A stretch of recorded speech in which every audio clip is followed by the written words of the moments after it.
Hello everyone and welcome back to another video. In today's video I'm going to show you how to change your ElevenLabs email. So actually guys, as first you will need to log into your account. So just go to the ElevenLabs.io and log in with your current email and password.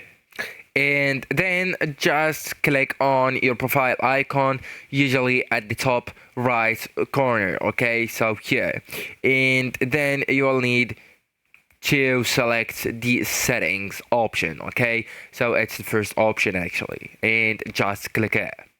And right then just find the email section. So look for the email or account email or email address in your profile settings.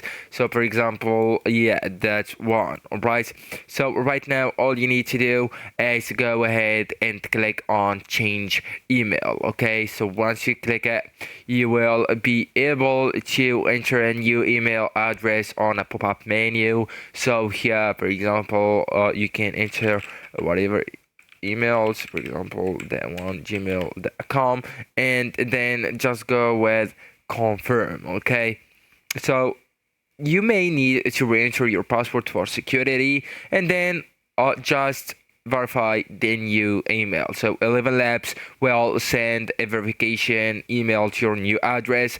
So just open the email and click the verification link to confirm, and then you will move to the confirmation step. So once verified, your account email is updated and you can use your new email to log in next time. So actually guys, that's it. This is the end of the video. Thank you so much for watching and goodbye.